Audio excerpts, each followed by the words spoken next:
Recording studio Mohammadpur.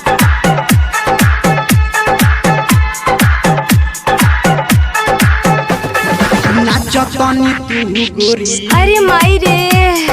नाचतनी तू गोरी कमर लाचा काके, नाचतनी तू गोरी कमर लाचा काके,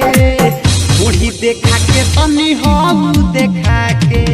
ढोढ़ी देखा के तनी हम देखा के, आइल बावे सभे देखे, आइल बावे सभे देखे या सारा लगा के, आइल बावे सभे देखे या सारा लगा के,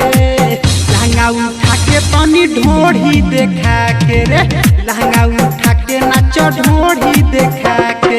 आचो तनी तू गोरी, नाचो तनी तू गोरी कमर लाचा काके, नाचो तनी तू गोरी कमर लाचा काके, लहंगा उठा के नाचो ढोढ़ी देखा के रे, लहंगा उठा के नाचो हम देखा के, आइल बावे सभे देखे,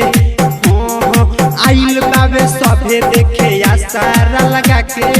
आइल बावे सभे देखे या सारा लगा के, ढोढ़ी देखा के नाचो हम देखा के रे, लहंगा उठा के नाचो ढोढ़ी देखा के, बुझलिए। Kamlesh recording studio Mohammadpur.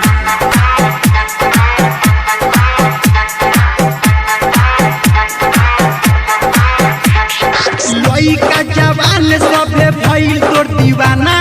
देखे खातिर नाचैले कके ई बहाना, देखे खातिर नाचैले कके ई बहाना,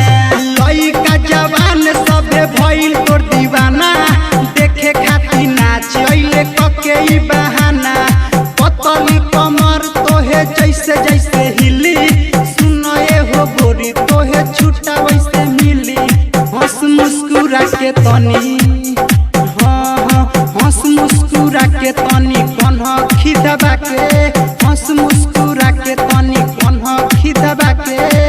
लहंगा उठा के नाचो हम देखा के रे, लहंगा उठा के नाचो हम देखा के।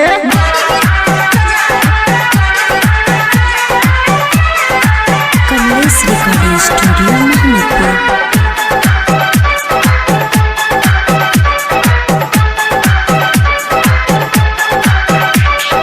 राइटर बबलू बाबू से तू मजल उठाई, सूरज सरगम सोनू संगे कमर लहिलाई, सूरज सरगम सोनू संगे कमर लहिलाई, राइटर बबलू बाबू से तू मजल उठाई, सूरज सरगम सोनू संगे कमर लहिलाई,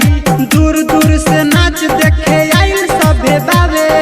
लइका से यान तो पे बुढ़ो पागल बावे, ले लो हई नमरी सुना, ले लो नमरी सुना, उठे ओठ में सटा के, ले लो हई नमरी सुना, ओठ में सटा के, कमर हिला के नाचो ढोढ़ी देखा के रे, लहंगा उठा के नाचो ढोढ़ी देखा के, बुझल।